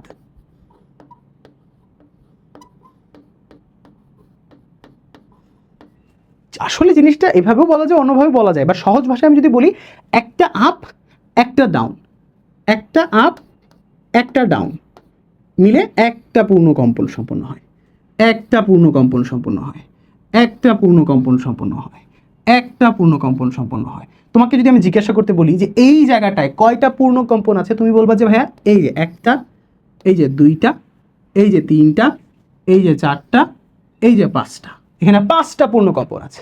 বুঝছো না জিনিসটা? বুঝছো না? ইয়েস। এখন পূর্ণ কম্পনটা অনুদৈর্ঘ্য তরঙ্গের ক্ষেত্রে তুমি কিভাবে আন্ডারস্ট্যান্ড করবা বলো তো? বলো তো কিভাবে আন্ডারস্ট্যান্ড করবা? একটা সংকোচন একটা প্রসারণ, একটা সংকোচন একটা প্রসারণ। এই যে দেখো, এটাকে আমরা বলি হচ্ছে সংকোচন, সংকোচন,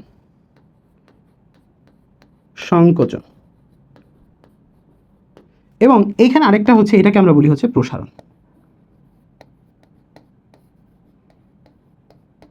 একটা সংকোচন একটা প্রসারণ, এর মানে হইতেছে এই জিনিসটাকে হইতেছে আমরা বলি, সরি, এই যে দেখো, এইটাকে আমরা বলি একটা পূর্ণকম্পন। একটা সংকোচন থাকতে হবে, একটা প্রসারণ থাকতে হবে, একটা সংকোচন থাকতে হবে, একটা প্রসারণ থাকতে হবে, তাহলে ওই সেটটাকে আমরা বলবো একটা কম্পন। দেখো আবার তাহলে পরের কম্পনটা কোথায় বলো তো? পরের কম্পনটা কোথায়? পরের কম্পনটা কিন্তু এটা, এই যে দেখো, এখান থেকে শুরু হয়েছে একটা সংকোচন একটা প্রসারণ, একটা সংকোচন একটা প্রসারণ, তারপরে শুধু একটা সংকোচন আছে, এটাকে আমরা পুরোপুরি পূর্ণ কম্পন বলতে পারছি না। তাহলে এই জায়গায় কয়টা পূর্ণ কম্পন আছে? একটা কম্পন, দুইটা কম্পন, তিনটা কম্পন, আর একটা কম্পনের অর্ধেক। বুঝছো জিনিসটা? মানে এখানে হচ্ছে তোমার 3.5টা তরঙ্গ আছে, 3.5টা পূর্ণ কম্পন আছে। কথাটা বুঝছো? কথাটা বুঝছো? তোমরা জিনিসটা কি ধরতে পারছো? জিনিসটা ধরতে পারছো যে অনুদৈর্ঘ্য তরঙ্গে, বা সরি অনুপ্রস্থ তরঙ্গে একটা আপ একটা ডাউন মিলে হয় একটা পূর্ণ কম্পন, আর অনুদৈর্ঘ্য তরঙ্গে হয় একটা সংকোচন একটা প্রসারণ, ওইটাকে আমরা বলি অনুদৈর্ঘ্য তরঙ্গ বা পূর্ণ কম্পন অনুদৈর্ঘ্য তরঙ্গের জন্য। জিনিসটা ক্লিয়ার কিনা? ক্লিয়ার? নাইস। পরের টপিকটা আসে, সরি ভাইয়া, পর্যায়কাল। খুবই দারুণ জিনিস। একটা পূর্ণ কম্পন সম্পন্ন করতে, কি বলছি ভাইয়া? কি বলছি ভাইয়া? এই ওকে, নাইস। একটা পূর্ণ কম্পন সম্পন্ন করতে, একটা পূর্ণ কম্পন সম্পন্ন করতে যে সময় লাগে, কি বলছি? যে সময় লাগে, তাকে আমরা বলি হচ্ছে পর্যায়কাল।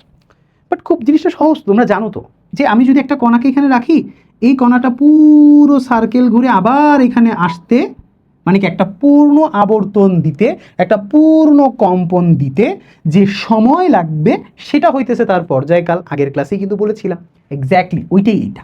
বাট এই ক্ষেত্রে পূর্ণ কম্পন কখন হয় বলো তো? যে একটা কণা সে আপ অ্যান্ড ডাউন করতেছে, বাট তার ভিতর যে তরঙ্গ যাচ্ছে সেটা কি করতেছে, দেখো এই যে একটা পূর্ণ কম্পন সম্পন্ন করতেছে, তাই না? একটা পূর্ণ কম্পন সম্পন্ন করতেছে। এই পূর্ণ একটা কম্পন যাইতে যে সময়টা লাগে সেটাকে আমরা বলি হচ্ছে টি বা পর্যায়কাল।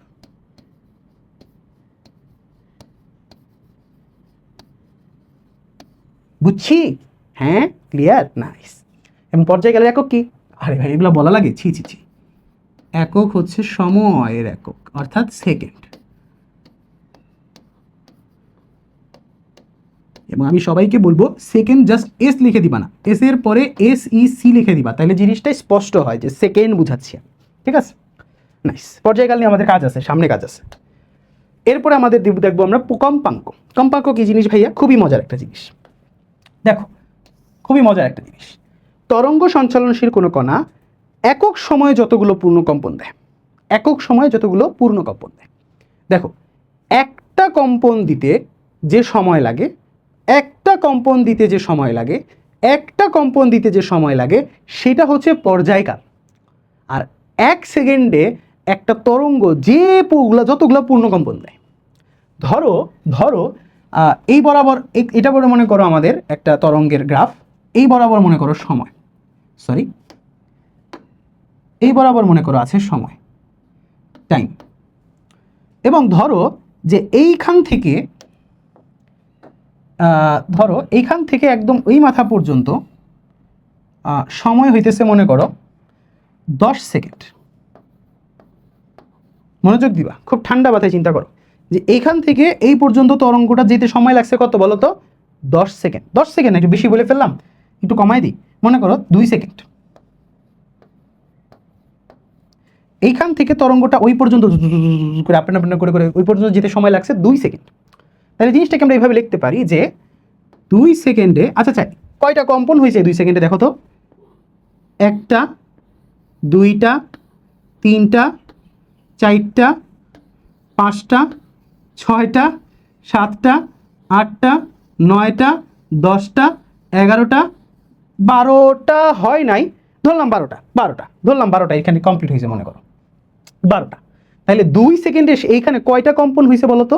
12টা কম্পন হয়েছে। কিন্তু আমি বলছি যে এখান থেকে এখানে যেতে সময় লাগছে 2 সেকেন্ড, এবং এই 2 সেকেন্ডের ভিতরে সে 12 বার পূর্ণ কম্পন দিছে, পূর্ণ কম্পন।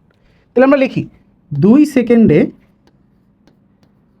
পূর্ণ কম্পন দেয়, পূর্ণ কম্পন 12টি।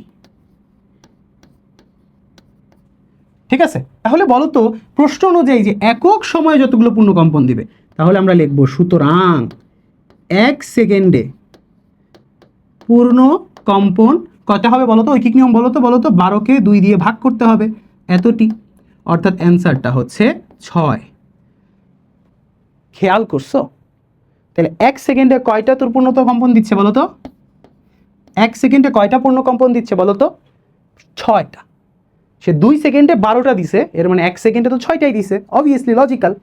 এর মানে এই তরঙ্গটার যদি আমি কম্পাঙ্ক হিসাব করি, সেটা হবে হচ্ছে, কম্পাঙ্ককে প্রকাশ করা হয় তোমার এফ দিয়ে। কি দিয়ে? এফ দিয়ে। এবং কম্পাঙ্কের একক হচ্ছে তোমার সেকেন্ড ইনভার্স বা হার্জ। কি? হার্জটা খুব ইম্পর্টেন্ট, ঠিক আছে? এই কথাটা মাথায় রাখিও, এটা হচ্ছে হার্জ। এটা হচ্ছে হার্জ। হ্যাঁ, এটা হচ্ছে তোমার হার্জ।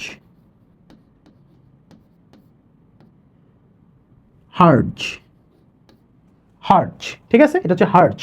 তাহলে বলো তো ভাই এখানে কি হইতেছে? 2 সেকেন্ডে 12টা দিচ্ছে, তাহলে 1 সেকেন্ডে কয়টা কম্পন দিচ্ছে? 6টা। এর মানে এই তরঙ্গের কম্পাঙ্ক বা এফ এর মান হবে হচ্ছে তোমার 6 হার্জ। বুঝছো জিনিসটা? হ্যাঁ, মাথায় ঢুকছে? এবার তোমাদের একটা সম্পর্কের কথা বলি। সম্পর্কটা কি? সম্পর্কটা একটু মনোযোগ দিবা। আচ্ছা বলো তো, একটা পর্যায়কাল মানে কি? একটা পূর্ণ কম্পন সম্পন্ন হতে যে সময় লাগে। এর মানে পর্যায়কালের ভিতরে কয়টা পূর্ণ কম্পন সম্পন্ন হয়? পর্যায়কাল তো একটা সময়। তো এই একটা মনে করো 2 সেকেন্ড, মনে করো 1 সেকেন্ড। 1 সেকেন্ডে একটা পূর্ণ কম্পন দেয়, তাই না? পর্যায়কালে কয়টা পূর্ণ কম্পন হয়? একটা পূর্ণ কম্পন হয়, কারণ পর্যায়কাল মানে হইতেছে একটা পূর্ণ কম্পনে যতটুকু সময় লাগে। একটা পূর্ণ কম্পনে যতটুকু সময় লাগে সেটা হচ্ছে পর্যায়কাল। তাহলে উল্টাভাবে কথাটা আমি বলতে পারি যে পর্যায়কালে কম্পন দেয় একটা। লেখা যায় না জিনিসটা এইভাবে? কি লেখা যায় দেখো তো যে টি কে একটা আমাদের, টি মানে কি পর্যায়কাল না? হ্যাঁ, তাহলে চলো লিখি যে টি সেকেন্ডে পূর্ণ কম্পন, এটা কিন্তু যে কোনো একটা তরঙ্গের জন্য আমরা বলতেছি, স্পেসিফিকলি এই দুটো তরঙ্গের কথা বলতেছি না, কিন্তু আমরা র্যান্ডম যে টি সেকেন্ড মানে পর্যায়কালের মধ্যে পূর্ণ কম্পন হয় মাত্র একটা, মানে একটা কম্পনের জন্য যে সময় লাগবে এটাই তো পর্যায়কাল। তাহলে উল্টাভাবে বলতেছি যে টি সেকেন্ডে পর্যায়কাল হয়, যে টি পর্যায়কালে বা পর্যায়কালের মধ্যে পূর্ণ কম্পন হয় একটা। তাহলে জিনিসটাকে আমরা এইভাবে লিখতে পারি যে সুতরাং 1 সেকেন্ডে পূর্ণ কম্পন হয় 1/t। লেখা যায় না? লেখা যায়। তাহলে ভাইয়া বলো তো, এই যে 1 সেকেন্ডে যতগুলো পূর্ণকম্পন হয় ওইটাই তো ভাইয়া কম্পাঙ্ক। তাহলে আমরা বলতে পারি যে এফ ইকুয়াল টু 1/t। এবং এই যে জিনিসটা আমি তোমাদের এখন মাত্র লিখে দিলাম, এই জিনিসটাকেই বলা হয় কম্পাঙ্ক এবং পর্যায়কালের মধ্যবর্তী সম্পর্ক, যে সম্পর্কটা তোমার পরীক্ষায় লাগবেই লাগবেই লাগবেই। আমি ঐকিক নিয়মের মাধ্যমে দেখিয়েছি, বাট বাস্তবে তোমার যে কাজটা করতে হবে, তোমাকে এই সূত্রটা মুখস্থ রাখতে হবে। শেষ। বেশি জটিলভাবে যাওয়া দরকার নেই, এগুলো বোঝা লাগবে না। যদি নাও বুঝো অসুবিধা নেই, তুমি যে সূত্রটা মুখস্থ রাখো ভাই, মনে রাখো, ঠিক আছে? মনে রেখো যে কম্পাঙ্ক হচ্ছে পর্যায়কালের অপোজিট, বিপরীত। বুঝছি নাইস, ক্লিয়ার কিনা? আচ্ছা আরেকটা কথা বলি, দেখো তো এখানে দেখো তো 2 সেকেন্ডের ভিতরে কতগুলো কম্পন হয়েছে। বাট এখানে যদি আমি বলি এইটাও 2 সেকেন্ড, বাট এই 2 সেকেন্ডে কি বেশি কম্পন হয়েছে? না। তাহলে মাথায় রাখবা, অল্প সময়ের কোনো একটা নির্দিষ্ট সময়ের মধ্যে বেশি কম্পন হলে ওইটার কম্পাঙ্ক বেশি, কম কম্পন হলে সেটার কম্পাঙ্ক কম। বুঝছো? এটা বুঝাই যায়। তুমি ম্যাথমেটিক্স করে দেখো, সেম আসবে, এটাই আসবে, কম আসবে, এফ এর মান 6 আসবে না, আর কম আসবে এখানে। বুঝছো? এই হচ্ছে কথা। লজিক্যালি বুঝছি। হ্যাঁ, এই জায়গাটা হলো গুরুত্বপূর্ণ তোমাদের জন্য, হচ্ছে এই জায়গাটা হচ্ছে গুরুত্বপূর্ণ, এইটা। Okay nice. তাহলে আমরা পরের টপিকে যেতে পারি, চলো। এবার আসি তরঙ্গ দৈর্ঘ্য। সিমিলার জিনিসপাতি, একটু মজার বিষয়, এটা হচ্ছে একটা দৈর্ঘ্যকে বোঝায়, একটা লেন্থকে বোঝায়। এখন বলতে পারো ভাই এই লেন্থ কোন লেন্থ? সিম্পল ভাই, একটা পূর্ণ কম্পনের লেন্থ। একটা পূর্ণ কম্পনে যে সময় লাগে সেটা হচ্ছে পর্যায়কাল, আর একটা পূর্ণ কম্পনে একটা তরঙ্গ যে পরিমাণ ডিস্টেন্স অতিক্রম করে বা যতটুকু দূরত্ব অতিক্রম করে সেটা হচ্ছে তরঙ্গ দৈর্ঘ্য। অর্থাৎ আমি যদি বলি আমার একটা তরঙ্গ না এইখানে আছে তরঙ্গের, সে তরঙ্গটা সম্পূর্ণ বাইপাস করে সম্পূর্ণ ঘুরে মনে করো আবার এইখানে চলে আসলো, এটাকে আমরা বলবো হচ্ছে একটা পূর্ণ কম্পন। এবং একটা পূর্ণ কম্পনে যে পরিমাণ দূরত্ব অতিক্রম হয় সেটাকেই আমরা বলি হচ্ছে কি ভাইয়া? সেটাকেই হচ্ছে আমরা বলি ওকে নাইস, সেটাকেই আমরা হচ্ছে বলি নাইস। ওকে নাইস, খেয়াল করো, এই যে দেখো এই দূরত্বটুকু এখান থেকে এতটুকু, এই দূরত্বটাকে আমরা বলি হচ্ছে ল্যামডা। এখন বলতে পারো ল্যামডা আবার কি জিনিস ভাইয়া? এই ল্যামডা মানে হইতেছে তরঙ্গ দৈর্ঘ্য।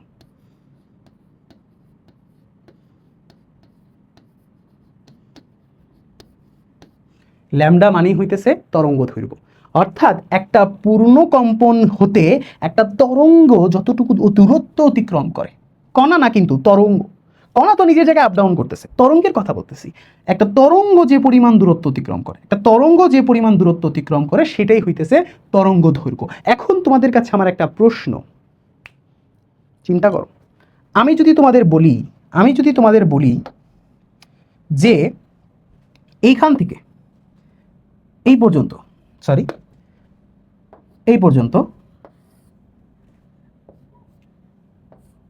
এইটাও ল্যামডা, তোমরা কি আমার সাথে এগ্রি করবা?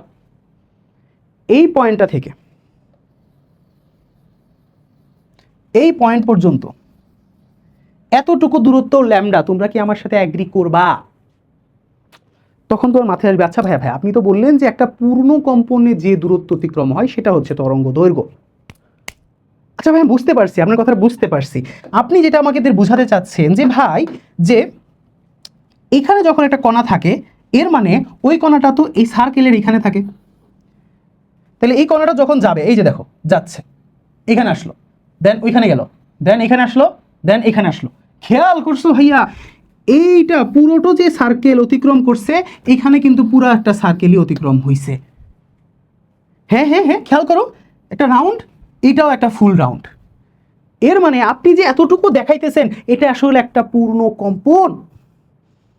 বুঝো নাই? দেখো এই যে কথাটা বুঝছো? মানে এটা ফুল রাউন্ড হচ্ছে, এটা আসলে এইভাবে ফুল রাউন্ড যাচ্ছে। এবং তুমি আরো পারফেক্টলি যদি বুঝো জিনিসটা, দেখো এইভাবে জিনিসটাকে কাট করো, দেখো এইটা একটা আপ, এখানে অর্ধেক আপ, এখানে অর্ধেক ডাউন, এখানে অর্ধেক ডাউন। খেয়াল করছো? একটা পূর্ণ কম্পন হয় না? একটা পূর্ণ কম্পনে কি লাগে? একটা ফুল আপ, একটা ফুল ডাউন। খেয়াল করো, এখানে উপরে একটা আপ আছে, এখানে অর্ধেক ডাউন আছে, এখানে অর্ধেক ডাউন আছে, এই দুইটা ডাউন মিলে কিন্তু একটা ডাউনকে বোঝায়। তাহলে একটা ডাউন একটা আপ মিলতেছে, একটা পূর্ণকম্পন হয়েছে। তাহলে এতটুকু দৈর্ঘ্যকে তুমি ল্যামডা বলতে পারবা না? পারবা। ল্যামডা মানে হইতেছে, অর্থাৎ তরঙ্গ দৈর্ঘ্য মানে হচ্ছে একটা পূর্ণ কম্পনে একটা তরঙ্গ যতটুকু দূরত্ব অতিক্রম করে। এখন পূর্ণ কম্পন যে কোনো পয়েন্ট থেকে একটা ফুল ওয়েভের উপরে ডিপেন্ড করে, একটা ফুল তরঙ্গের পূর্ণ কম্পনের উপর ডিপেন্ড করে, যে কোনো একটা পয়েন্ট। কথাটা বুঝছো?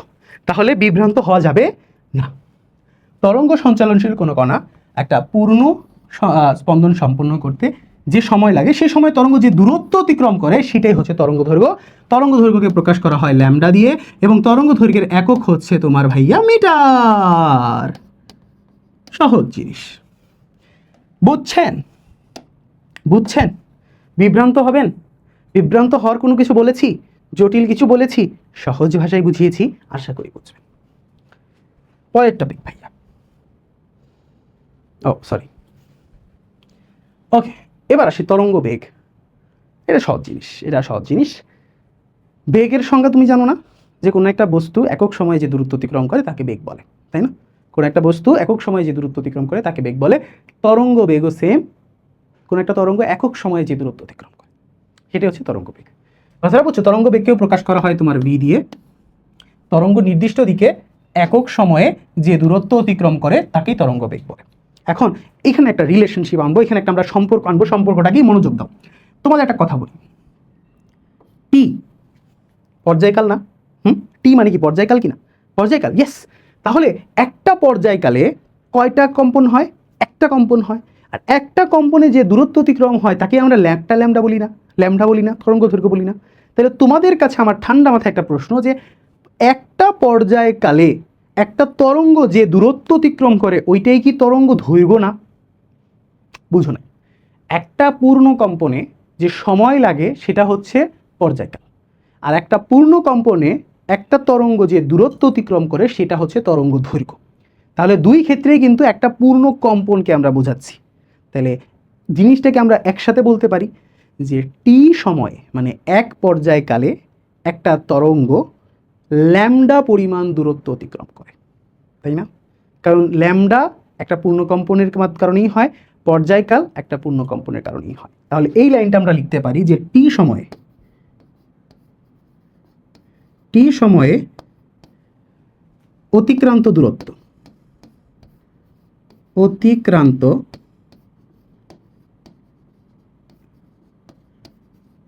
দূরত্ব হচ্ছে ল্যামডা। সহজ, বুঝো নাই? সহজ, ঠিকই তো, এটাই বলতেছি আমি, ঠিকই তো আছে। তাহলে আমরা চলো ঐকিক নিয়মে যাই, কারণ আমাদের বেগ হচ্ছে একক সময়ে অতিক্রান্ত দূরত্ব। তাহলে এক সময়ে বা এক সেকেন্ডে, হোয়াট এভার ইউ সে, এক সেকেন্ডে ধরলাম একক সময়ে অতিক্রান্ত দূরত্ব হচ্ছে তোমার lambda divided by T. Sorry. তাহলে আমরা বলতে পারতেছি যে ভাইয়া এই যে সম্পর্কটা আপনি তৈরি করলেন ভাইয়া, এইটাই তো আমাদের সেই কাঙ্ক্ষিত জিনিসটা দাদা, এটাই তো আমাদের সেই কাঙ্ক্ষিত জিনিস। কোন কাঙ্ক্ষিত জিনিস?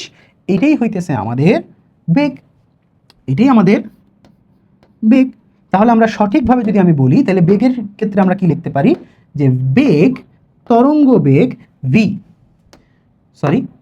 বেগ ভি ইকুয়াল টু আমরা লিখতে পারি ল্যামডা ডিভাইডেড বাই টি। লেখা যায়। এখন তোমাদের কাছে আমার প্রশ্ন, একটু আগে কোথায় একটু আগে F equal to 1 divided by T শিখেছিলাম। ওহো ভাইয়া, আপনি কি বললেন এটা? তাহলে চলো তো আমরা এটাকে এইভাবে লিখতে পারি কিনা, ল্যামডা ইন্টু 1 ডিভাইডেড বাই টি। হ্যাঁ, লিখতে পারি। তাহলে 1 বাই টি, এটা মানে তো এফ ছিল। হাই ভাইয়া, আপনি তো জাদুকর ভাইয়া, ল্যামডা ইন্টু এফ। এর মানে আমরা আলটিমেটলি একটা কথা লিখতে পারি যে ভাইয়া, যে V equal to F into lambda. Yes ভাইয়া, এটা আমরা লিখতে পারি। অ্যান্ড মজার বিষয় হইতেছে, this is our finest formula of this chapter, এবং এই চ্যাপ্টারে মূলত এই ফর্মুলার ম্যাথই আমরা সবচেয়ে বেশি বার করব। বুঝছি? তাহলে V equal to F lambda আমাদের মনে রাখতে হবে। তোমরা যারা বলতেছো যে ভাই এটা কিভাবে আনলেন, ভাই এটা কিভাবে আনলেন, তাদের একটু বলে দেই। আমরা জানি যে F equal to 1 divided by T. Clear? তো এইভাবেই আমরা আস্তে আস্তে ঠান্ডা মাথায় একটা ফর্মুলা আবিষ্কার করলাম যে v equal to F lambda. এবং তরঙ্গের বেগের এককটা আশা করি তোমাদের বলে দেওয়া লাগবে না, তারপরেও কি বলে ভদ্রতার খাতিরে আমরা বলে দিলাম, সেটা হচ্ছে মিটার পার সেকেন্ড। সহজ সহজ, বোঝা যাচ্ছে? ক্লিয়ার জিনিসগুলা? ক্লিয়ার জিনিসগুলা। এখানে আবার একটা দাগ পড়ে গেল কেন? দাগ পড়ে গেল, মুছে দিই। মজা হয়ে গেল ভাইয়া, মজা হয়ে গেল। সেই চলেন, আমাদের আর কিছু আছে কি বাকি? দেখি তো তরঙ্গের বিস্তার, এটা একটা সহজ জিনিস, এটা একটা সহজ জিনিস।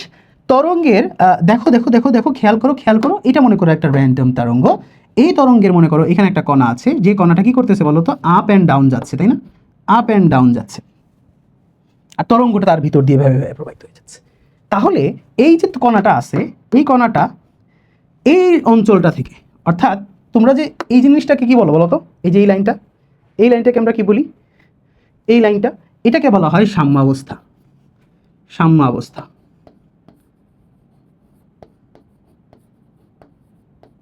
এটাকে বলা হয় সাম্যাবস্থা। এই লাইনটা, এই যে সাম্যাবস্থা থেকে কোনো একটা কণা যতটুকু উপরে উঠে, বা সাম্যাবস্থা থেকে কোনো একটা কণা যতটুকু নিচে যায়, এটা হচ্ছে সাম্যাবস্থা। এটা হচ্ছে সাম্যাবস্থা। সাম্যাবস্থা থেকে কোনো একটা কণা যতটুকু উপরে উঠে কিংবা যতটুকু নিচে নামে, সর্বোচ্চ কতটুকু উপরে উঠতেছে বা সর্বোচ্চ কতটুকু নিচে নামতেছে, ওই ডিস্টেন্সটাই হইতেছে আমাদের কি ভাইয়া? ওই ডিস্টেন্সটাই হইতেছে আমাদের বিস্তার।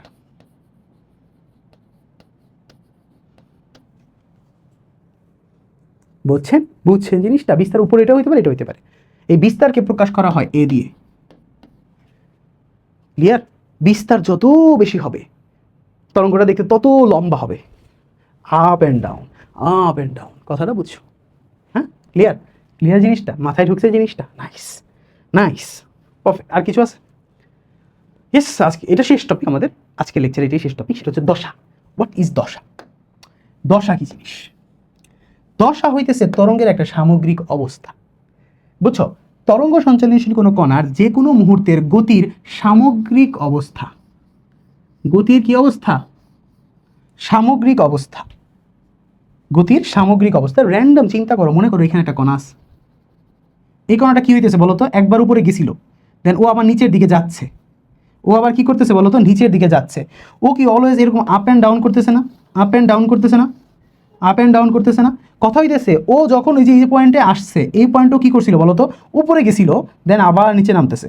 তো ও এখন ওর দিকটা হইতেছে এই দিকে, ওর বেগটা নিচের দিকে, ওর ত্বরণ নিচের দিকে। মানে সহজ কথা আমি যেটা বলতেছি, যে একটা কণা মনে করো এখানে আছে। এই কণাটা সাম্যাবস্থা থেকে কতটুকু উপরে আছে, এক্স এর ভ্যালু কত, এটা কত ত্বরণে নিচে নামতেছে, এটা কত বেগে নিচে নামতেছে, অর্থাৎ একটা কণা কোন জায়গায় আছে, সেটা উপর থেকে নিচে নামতেছে নাকি নিচে গিয়ে উপরে উঠতেছে বা নিচের দিকে যাচ্ছে, কোথায় আছে?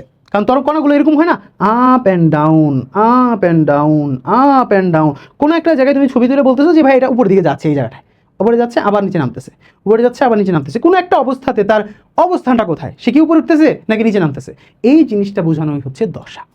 বুঝছো? মানে তার এই মুহূর্তে অবস্থাটা কি, সে কোথায় আছে। র্যান্ডম যে কোনো একটা কণার জন্য কিন্তু আমরা এটা চিন্তা করতে পারি। যে কোনো র্যান্ডম একটা কণার জন্য আমরা অবস্থা বা দশা, এই মুহূর্তে তার অবস্থান কোথায়, তার কি অবস্থা, সে ভালো আছে নাকি খারাপ আছে, মন্দ আছে নাকি ভালো আছে, এইটাই হইতেছে তার দশা বোঝায়। তোমাকে আমি জিজ্ঞাসা করলাম what's your mood right now, তোমার কেমন লাগতেছে এখন? তুমি বলছো ভাই আপনার বোরিং লেকচার দেখে ভালো লাগতেছে না, ফালতু লেকচার, তাই না? তো তখন আমি বলবো যে ওইটাই তোমার একটা অবস্থা, মানে তোমার এখন আর ভালো লাগতেছে না, তোমার মুড হইতেছে এখন ভালো লাগতেছে না। এরকম কণার যে মুড থাকতে পারে না, কণা আপ অ্যান্ড ডাউন করছে, ওর একটা মুড থাকতে পারে না, এটি বুঝছো? ঝামেলাটা কি জানো? পরীক্ষায় যেটা আসে সেটা হচ্ছে সমদশা। এটা একটু মুছে দিই, একটা জিনিস শিখাই তোমাদের, সরি অ্যাবাউট ইট। সমদশা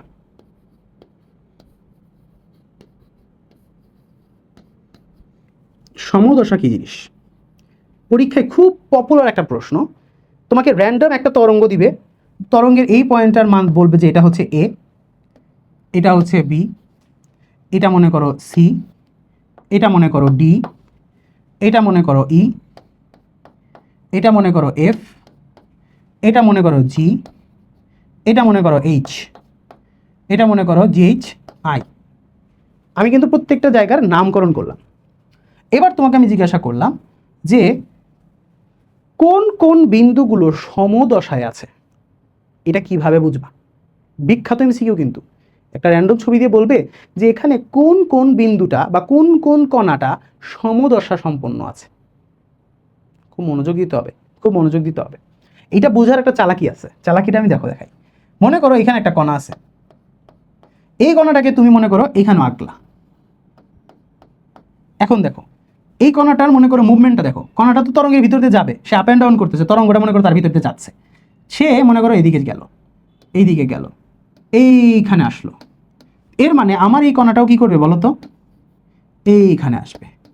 তাহলে এটা ছিল আমার জন্য এ পয়েন্ট, আর এটা ছিল আমার জন্য বি পয়েন্ট, ঠিক আছে।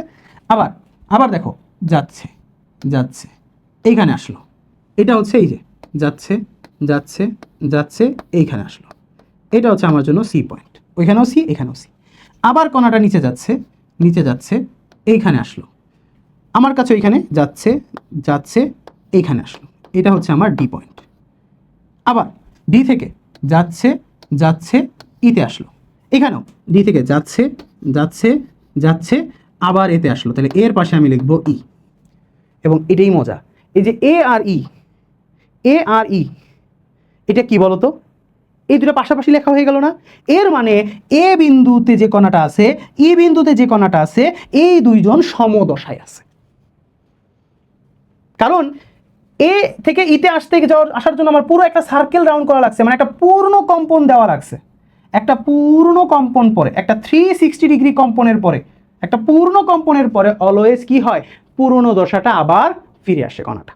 একটা পূর্ণ কম্পনের পরে কণাটা আবার তার আগের দশায় ফিরে আসে, একটা পূর্ণ কম্পন পরে কণাটা আরেকবার আগের দশায় ফিরে আসে। এর মানে এখানে এ আর ই হচ্ছে সমদশা সম্পন্ন। তাহলে বলো তো ই এর পরে আবার মনে করো এখানে গিয়ে মনে করো আমি গেলাম এফ এ, তাহলে আমি এখানে বি এর পাশে লিখবো এফ, দেন বি এর পরে যাবে আবার সিতে, তাহলে এফ এর পরে আসতেছে কোথায়, জিতে, তাহলে আমি জিটা লিখবো সি এর পাশে।